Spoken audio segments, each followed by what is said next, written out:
Dib, conductora del espacio del Instituto Juan Pablo II para la Familia dentro del programa Mundo Católico. Hoy vamos a hablar de dos temas que me parecen de un gran interés. Uno es el tema de la bioética, otro es el tema de la persona. Y para ello está conmigo la doctora Claudia Dib, ginecobstetra con maestría y doctorado en bioética. ¿Cómo estás, Claudia? Muy bien, Lorena, muchas gracias. Gracias por estar aquí con nosotros. Y para mí es importante hablar de estos dos temas para posteriormente poder empezar a hablar de todos los grandes temas que abarca la bioética. Pero pues antes que nada empezar a definir qué es bioética para aquellos que todavía no tienen claro qué trata la bioética y qué temas abarca. Okay. La bioética es una transdisciplina, es algo moderno que surge a finales del siglo XX. Y es una transdisciplina porque abarca tres áreas muy importantes: el derecho, la ciencia y la filosofía. ¿Y por qué estas tres ramas?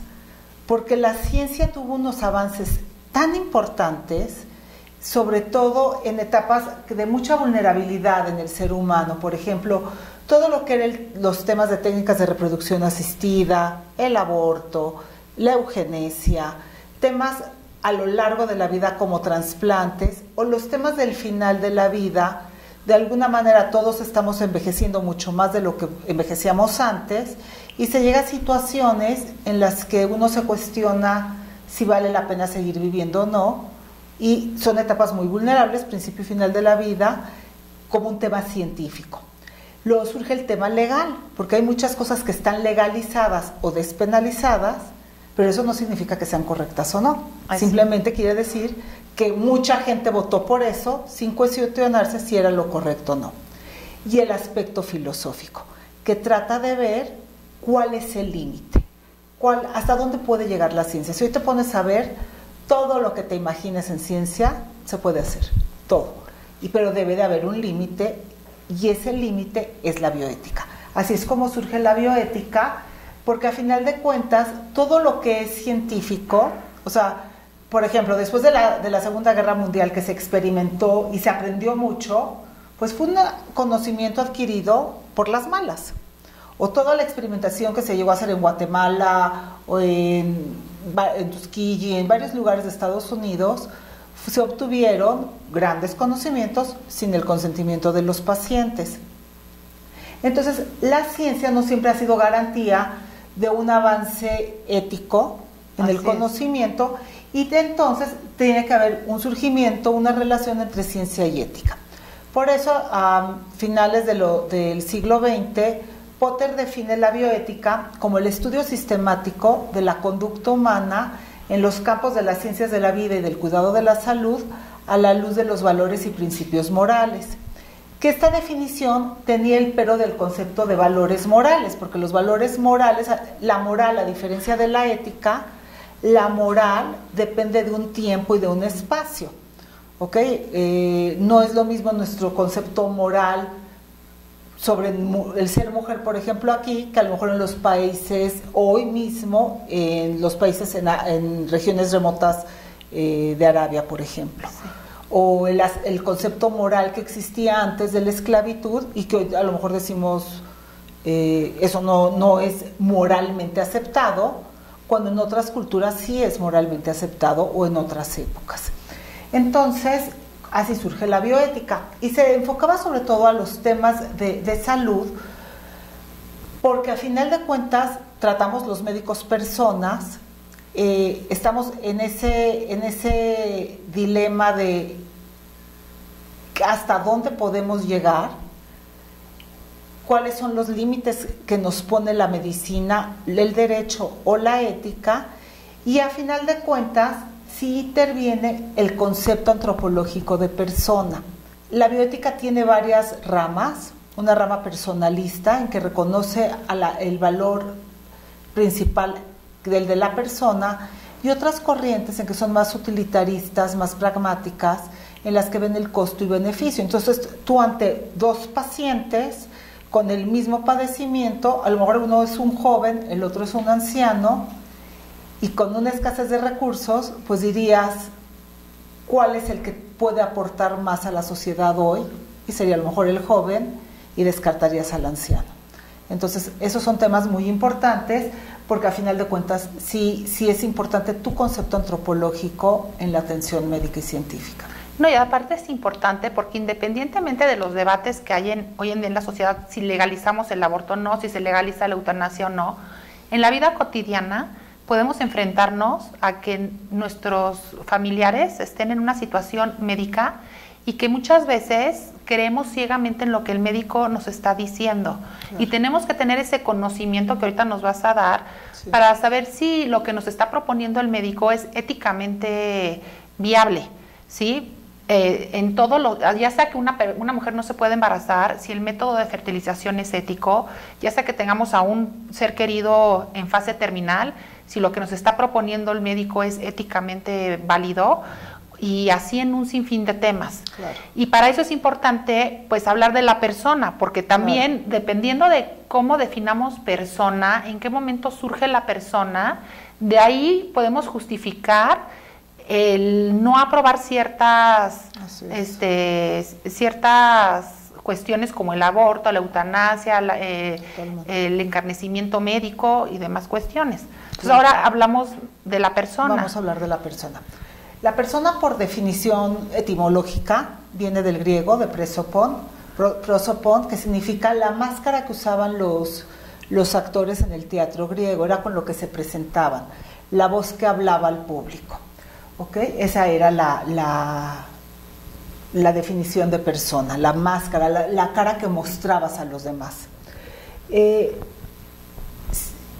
Actualmente tenemos que definir persona justamente por los avances científicos. Así es. Porque antes nadie se hubiera cuestionado que en el momento de la fecundación eso era persona, porque científicamente esa es la definición. Como médicos así es lo que nosotros sabemos científicamente. ¿Qué pasa? Que surgen técnicas de reproducción asistida, entonces ese embrión, ese cigoto que hago en una caja de Petri, si yo la reconozco como persona, le tengo que asignar derechos, entonces no lo puedo investigar o no lo puedo congelar. Claro. Entonces me tengo que cuestionar si es persona o no. O al final de la vida, como decimos, antes la gente se moría relativamente joven y no llegaba a estados de demencias, de estados vegetativos, de situaciones de demasiada vulnerabilidad en la que te cuestionas si es persona o no. Entonces, estos avances científicos son los que han hecho, nos han obligado a decir es persona o no es persona. Te quiero hacer una observación. A lo largo de la historia, siempre es como un juego de palabras. Cuando tú a alguien le dices persona, estás obligado a darle derechos. Exacto. Entonces, si yo le quito el nombre de persona, puedo hacer con ella lo que sea. Venderla, traficarla, mutilarla, esclavizarla, prostituirla, lo que sea. Experimentarla. Y hay ejemplos a todo lo largo de la historia. Los negros, los esclavos, las mujeres, los indígenas durante la conquista de América. Los judíos. Los discapacitados. Ojo, en el régimen nazi, lo primero en ser exterminado no fueron los judíos, fueron los discapacitados. Porque eran un costo para la sociedad, en una sociedad utilitarista. Y te ponían pósters, o sea, la gente lo sabía, en que tenías a un señor como gorilón así muy fuerte, y de este lado te ponían al discapacitado y de este el costal de dinero que costaba mantenerlo. Entonces lo más fácil era, no es persona. Sí. Entonces si yo te quito el título de persona, puedo hacer lo que yo quiera.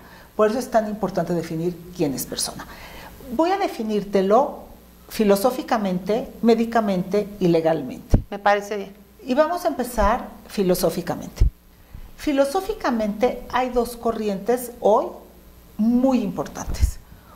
Una corriente que está imperando en Europa y en Estados Unidos, que es una corriente utilitarista. Y en este separan el término persona y ser humano. Te dice que todos somos seres humanos por tener una carga genética 46XX o 46XY. Todos somos de la especie humana, pero no todos somos personas. Cuando hay la fecundación, eres un ser humano y en algún momento te conviertes en persona. y al final de tu vida igual. Durante el transcurso de vida puede ser humano y persona, pero puede haber eventualidades en que separa esto y dejas de ser persona. Por ejemplo, una demencia, un estado vegetativo, alguna discapacidad severa. Durante la vida embrionaria lo definen sobre todo con desarrollo neurológico. Entonces, por ejemplo, un expositor muy importante de esta filosofía es Peter Singer. Él es australiano, vive en Estados Unidos, y él dice, por ejemplo, que hay animales que son más personas que otros seres humanos, porque tienen más inteligencia y deberían de tener más derechos.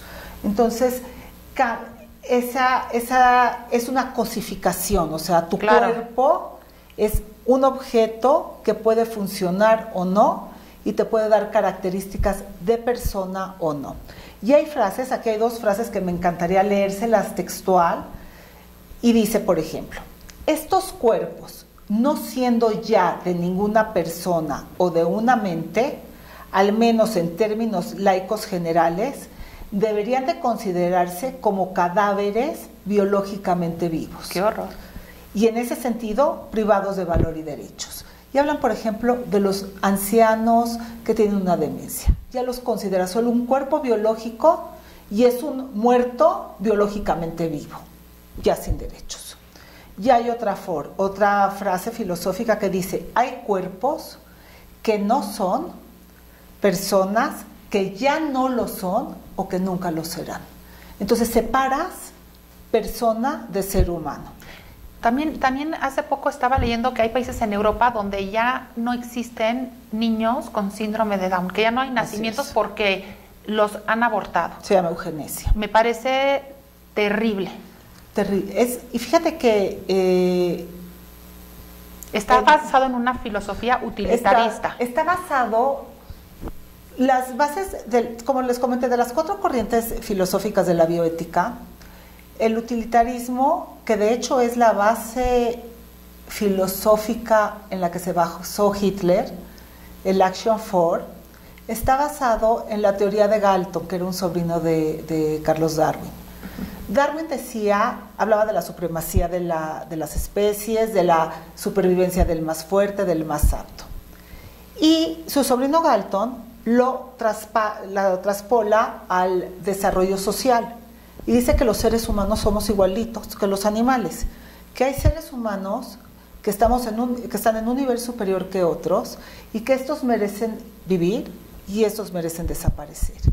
En base a toda esta filosofía surge el programa Action for de Hitler. Y Hitler es muy interesante porque no fue algo oculto. Se supone el cuerpo profesional que más se afilió al partido nazi fueron los médicos. Hasta un 30-40% de todos los médicos se afiliaron al partido nazi y hicieron muchas de las primeras acciones, porque las primeras etapas no fueron, como te mencioné, no fue el exterminio de los judíos, fue el exterminio de los pacientes en hospitales psiquiátricos.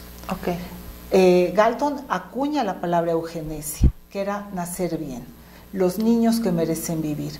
Hay vidas que no merecen ser vividas. Y ese es un término que aún hoy se aplica. De hecho, por ejemplo, en Holanda, los pediatras tienen permiso de, si nace un niño con alguna discapacidad, sin consultar con los padres, pueden aplicar eutanasia, porque es una vida que no merece ser vivida. ¿Y si los padres no lo permiten? Tendrían que haberlo hablado antes, pero puedes hacer eso. O sea, el concepto de quién merece o no merece vivir se vuelve algo muy utilitarista. ¿Qué tanto nos va a costar como Estado? ¿Qué tanto esa persona va a aportar al Estado o a los demás? Porque haces diferencias, que es una diferencia con el personalismo, en que yo reconozco a todos como iguales, con una dignidad idéntica. Claro. Entonces, como te digo, el determinar que algo es un cuerpo biológico me permite eutanasia, me permite suicidio asistido, me permite aborto, me permite experimentación, me permite cosificar ese cuerpo y utilizarlo o desecharlo para beneficio de la sociedad. Y la filosofía personalista, ¿qué dice? Entonces tenemos otra tesis que dice que el cuerpo del hombre es uno, o sea, un cuerpo y un alma unidos, y que es digno desde el momento de la fecundación, que no hay una separación y que desde ese momento tenemos dignidad. El tema dignidad es tan interesante porque dignidad es digno. Si yo te dijera cuánto vale un ser humano, los seres humanos no tenemos precio. Así es. Tenemos una cosa que se llama dignidad. La dignidad es el valor máximo del ser humano. De todos los animales del planeta Tierra, de todos los seres vivos, los únicos que tenemos dignidad somos las personas. Y la dignidad surge de nosotros mismos, es un valor ontológico. Nadie me da la dignidad, yo no puedo renunciar a mi dignidad, ningún acto quita mi dignidad, o sea, la misma dignidad la tiene la Madre Teresa de Calcuta que el mochaorejas, sí. La misma dignidad la tiene un niño con síndrome de Down que el científico más renombrado. La dignidad es ontológica, es propia del ser humano. Nadie te la quita. No es negociable, nadie me la quita.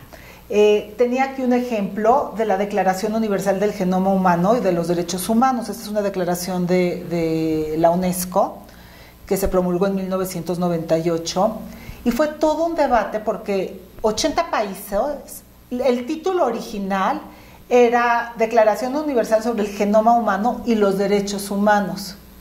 Ese no era el título original. Se tuvo que poner derechos humanos porque se iba a hablar de persona. Y muchos países de los que iban a firmar, para ellos no todos somos personas. Okay. Entonces tuvo que cambiar el nombre. Y ahí hablan en esta declaración de la dignidad como valor máximo del ser humano. Y es tan importante que, por ejemplo, como te digo, los derechos, se ha cambiado el término derechos de la persona humana por los derechos humanos, que por ejemplo, a lo mejor recuerdas cuando éramos muy jóvenes, que la Constitución Política de México, su artículo 1 decía, hablaba de los derechos que esta Constitución nos confería. ¿Sí recuerdan eso? Yo no. Bueno, así decía la Constitución. La Constitución generosamente nos brindaba derechos a los mexicanos. A raíz de estos cambios de reconocer la dignidad, en el año 2011 se cambia el artículo 1 de la Constitución Política Mexicana y habla de la dignidad. Los derechos humanos brotan de nuestra dignidad. Claro. Nadie nos los da, nadie nos los quita, no un papel nos los da. El ser humano, el tener dignidad, nos confiere derechos, surge de nuestra dignidad esos derechos y el Estado los tiene que reconocer y los tiene que proteger. Entonces, si nosotros reconocemos que en el momento de la fecundación surge la vida humana y surge la persona humana, entonces derechos. Ya debe de tener derechos. Absolutamente. Y en México así está estipulado, está legislado para proteger al embrión, para proteger a esta persona, ¿no? ¿Y en algún lugar del mundo existe alguna legislación que lo protege? Sí hay. Por ejemplo, México tiene firmado a nivel internacional el Pacto de San José en Costa Rica, en el que los países firmantes se comprometen a proteger la vida desde el momento de la fecundación. De hecho, en México hubo todo un debate porque los tratados internacionales, una vez que un país firma un tratado internacional y ese tratado es ratificado en su país, o sea, imagínate que va el secretario de Relaciones Exteriores a, no sé, a un congreso internacional. Se presenta un tratado y lo firma. Lo firmó él en representación de un país. Ese documento viene al Senado, se revisa y es ratificado o no. Si es ratificado, México tiene que modificar sus leyes para pegarse a lo que firmó. Por eso te digo que la Constitución Política del 2011 tuvo que ser modificado el artículo 1 y literalmente dice, derechos humanos, todas las personas gozarán de los derechos humanos.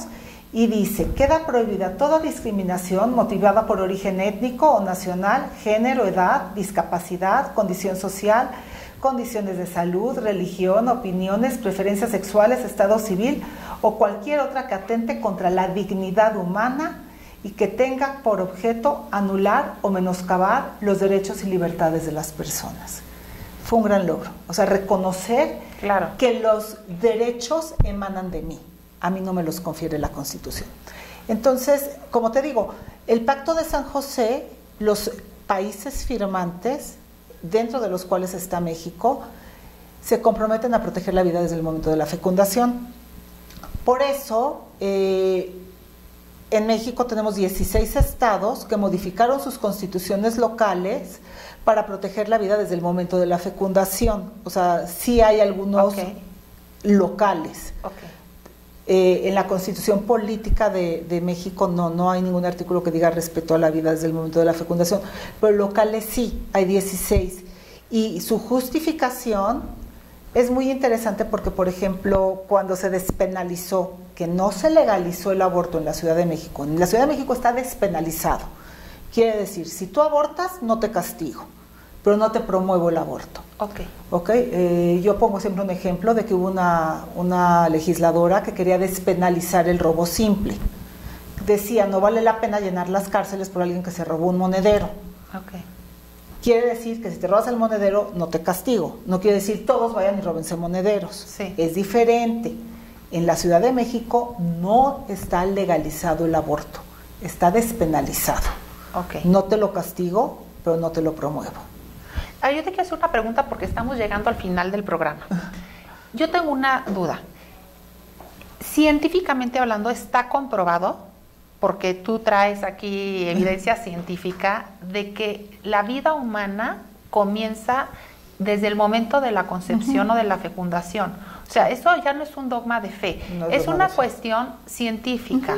Entonces, me llama mucho la atención que todavía existan estos debates, por ejemplo, que exista una filosofía personalista, cuando hay evidencia científica. O sea, quiere decir que la filosofía utilitarista no avala esta investigación. O sea, todavía está entre que si soy ser humano, soy persona. O sea, no entiendo el por qué. Es un juego de palabras, eres ser humano, eres un ser humano. Sí. Pero no eres persona porque no tienes la facultad, no tienes una capacidad. Sí. Lo que decimos es, por ejemplo, la capacidad reproductiva. Un niño, no porque no ejerzas alguna de tus capacidades, dejas de ser persona. Un niño de 6 años no ejerce su sexualidad, no por eso deja de ser persona. Claro. Es persona, está su capacidad ahí guardadita. Sí. A lo mejor una persona con una demencia no tiene la capacidad intelectual que tenía antes, o un niño con síndrome de Down, pero eso no le quita ser persona. Además son fases del desarrollo y cada fase del desarrollo implica ciertas situaciones. Así es. Y no es más persona el que está completo que una persona con discapacidad que le falta un brazo o una pierna. No es más persona un niño que un adulto, no es más persona el anciano que el embrión. O sea, todos somos personas. Todos somos personas y eso es algo bien importante. Sí. Ser persona es ser único. No hay ningún ser humano con el mismo código genético. Somos únicos. Somos irrepetibles, somos insustituibles. Individuales. Somos individuales, tenemos una historia personal. El ser humano, a diferencia de los animales, creamos cultura, tenemos un lenguaje propio, tenemos metas, somos conscientes de nuestra propia muerte. Tenemos cosas que no tienen, por más que nos digan que un delfín o que un perro o que un simio podría ser considerado persona, sí, a lo mejor un simio puede armar rompecabezas, pero nunca vamos a ver una cultura de simios. Exacto. O una cultura de ballenas, por más que tengan comunicación entre ellas. No han hecho una cultura, no han hecho todo lo que ha hecho el ser humano. Lo que es muy delicado es que cuando yo a alguien le pongo etiqueta de persona, estoy obligada a darle derechos. Nadie somos antropológicamente neutros. Todos nos ponemos la camiseta de si yo considero a los demás persona o no. Y eso es algo que vemos hasta en la vida diaria, en la forma en que puedes discriminar o no, vamos, yo lo comparo, por ejemplo, ¿por qué habrá vagones de metro para mujeres y otros de hombre? Como si no reconocieran los hombres el valor de las mujeres, o sea, debería de estar introyectado, es una persona, tiene derechos y merece respeto. Hasta en el lenguaje, cuando hablamos de discapacidad tenemos que hablar como persona con discapacidad. Sí. Persona con discapacidad visual, persona homosexual, porque eso no te define. Así es. Antes que nada somos personas. Narco, ya nadie se agobió porque era narco. Así es. Pues era persona, ¿no? Así es. O sea, entonces, absolutamente. En cuanto yo le pongo a alguien el título de persona, estoy obligada a darle derechos. Estoy obligada a respetarla. Entonces, ese juego de palabras, ve que cuántos ejemplos has puesto, sí, en que yo le quito el nombre de persona, sí, tú lo ves, o sea, tú oyes un accidente y dices, pobres muchachos, no sé qué, y la misma noticia en el periódico, mataron a 5 narcos, y todo el mundo la pone así como, eran narcos, ¿no? Pero eran personas. Así es. Entonces, le quito el título de persona, o por ejemplo, los ilegales, son personas en una situación migratoria ilegal. Así es. Ellos no son ilegales, son personas. ¿Ya? Está bien. Bueno, entonces, a ver, Claudia, estamos llegando al final del programa. Yo te quiero invitar a otro segmento para hablar acerca del aborto, porque es un tema que genera mucha polémica y mucha polaridad. Pero ahorita, ¿cómo quieres que cerremos el programa? ¿Qué conclusión quieres que demos? Que la bioética surge como un control ante todos los avances científicos. Recordando que es una combinación, una transdisciplina en derecho, que siempre deben de recordar que todas las leyes son hechas por consenso, o sea, por votación. O sea, si hoy todas votáramos porque tu blusa es roja y gana, no quiere decir que es roja. Así es. Simplemente es lo que ganó. Así es. Y eso así son las leyes. Es por consenso, es por mayoría. Eso no quiere decir que un acto sea bueno o malo, simplemente que ganó la mayoría. Que la filosofía es muy importante y que es un control a todos los avances científicos. Que el reconocer a un ser humano como persona nos obliga a darle derechos, a respetarlo y a cuidarlo. Muy bien, pues me da gusto estar con ustedes, cerramos este segmento y los espero en el próximo segmento para hablar con la doctora Claudia Div acerca del aborto.